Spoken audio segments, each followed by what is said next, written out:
તમે જે કહો છો કે બિલ ટાઈમના વધારે અમુક ટાઈમના, તો એનું કારણ શું? એ આ બધાને બહુ પૈસા ઘટે છે ને, હા. એટલે નવો નિયમ લાવ્યા કે 7 થી 11 માં વપરાય એનો 45 પૈસા પ્લસ ભાવ, હા.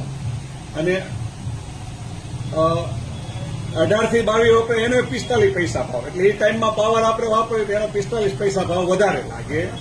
અને અમારે અત્યારે બિલ આવ્યા એમાં 50,000 55,000 રૂપિયા બાકી આવ્યું. તો પૂછવા ગયા ને કે તમે છઠ્ઠા મહિનાથી ભાવ વધારો હતો આ પીક અવર્સનો, એ હવે અમે અમારી રીતે કેલ્ક્યુલેશન કરીને આપી દઈએ છીએ. પછી ભલે એ ભાવમાં એ ટાઈમમાં વપરાનો હોય તો એ લોકોને કઈ મીટરમાં ખબર નથી કે આ કયા ટાઈમમાં વપરાનો છે. એને એની રીતે કેલ્ક્યુલેશન કરીને 50,000-55,000 આજુબાજુના બિલ બધાને મોકલી દીધા. બાકી આપણે ભરવો પડશે. એ મત આપ્યા છે એટલે ભરવા જ પડશે. હવે જખમાં રહીને ભરવાના છે.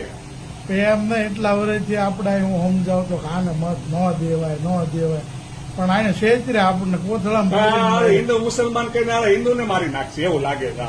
હિન્દુને હવે હિન્દુને આ રીતે મારવાના, મુસલમાનને આતંકવાદી બનાવીને મારવાના. બસ મતલબમાં મારવાના બધાને, અને પૈસા એને ભેગા. એની પ્રજા સુખી થવી જોઈએ, ભાજપ વાળા સુખી થવા જોઈએ. આમ બતાવતી બિલ બતાવો. અરે બિલ આવ્યા આ જો તમારે આ એડવાન્સમાં મોકલી દીધા બાકીના. અને હવે અત્યારે પાછો નવો સર્ક્યુલર આવી ગયો, 10 કેવી ઉપર હોય ને એનો આ રીતે. આ જો આ પીક અવર એ લોકો કે છે 7 થી 11 ને 18 થી 22. હવે આ મહિનાથી એને ચાલુ 11 કેવી સવારે છે ને આપણે 7 વાગે મશીન બંધ કરી દેવાના. એ બંધ કરીને કારીગરને પગાર એ લોકો આપી દે. ભાજપ વાળા એમ તો બસું લઈ જાય છે, ખવડાવે પીવડાવે છે, પગાર એ દે. આમાં કઈ મળતું નથી આપણને. એને 1/6/2024 થી અત્યારે યુનિટ એને કેલ્ક્યુલેશન કર્યું. હવે આપણે એ ટાઈમમાં મશીન બંધ હોય તો બિલ ભરવાનું.